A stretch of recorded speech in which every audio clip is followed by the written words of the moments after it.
Today I want to give you a tip that was really beneficial to me as I lost 60 pounds and I've been able to manage my weight and keep it off for 5 years.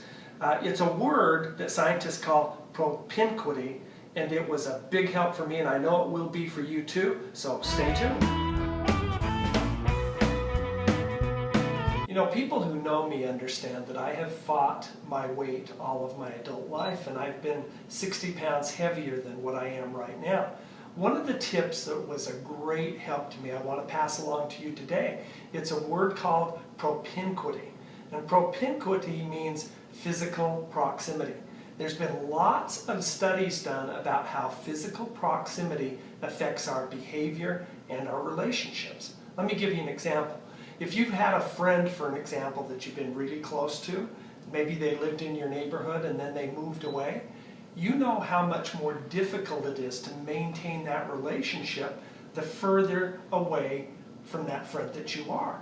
Well, in terms of dieting, what was happening to me is that the foods that I was having problems with that were causing me to hold on to my weight were way too easy, way too convenient, and way too much in physical proximity for me to get to really easily. For an example, the pantry was full of crackers and chips and bagels, things that I absolutely loved.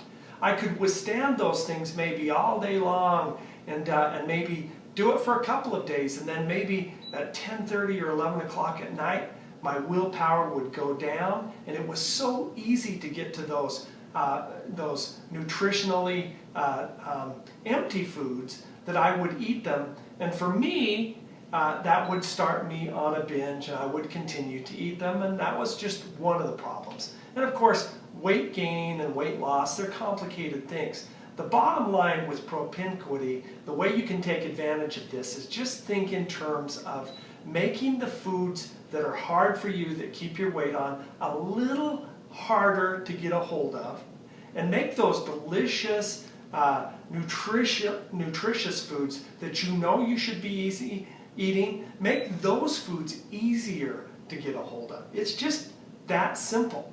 Now, let me just give you one idea to start with. If you're starting a diet, make it easy on yourself. Before you start the diet, put your house on a diet. Go through and take out all the foods that you know will eventually sabotage your efforts and cause you to crash and go off the wagon. Take them out of the house and replace them with nutritionally good foods that you know are going to work well for you. And as you do this, you're just going to be amazed at how much easier it is to stay on that diet. Now, at times, maybe you want that licorice. I have a licorice problem, and if at 11 o'clock at night you're willing to jump in the car and go all the way to the convenience store a couple of miles away and get the licorice, well, you can do that. But what you're going to find is the less convenient it is, the less often you're going to break down and go off the diet, and the easier it is for you to stay on the diet. That's just one of the little tips that was really helpful for me. Give it a try and let me know how you like it.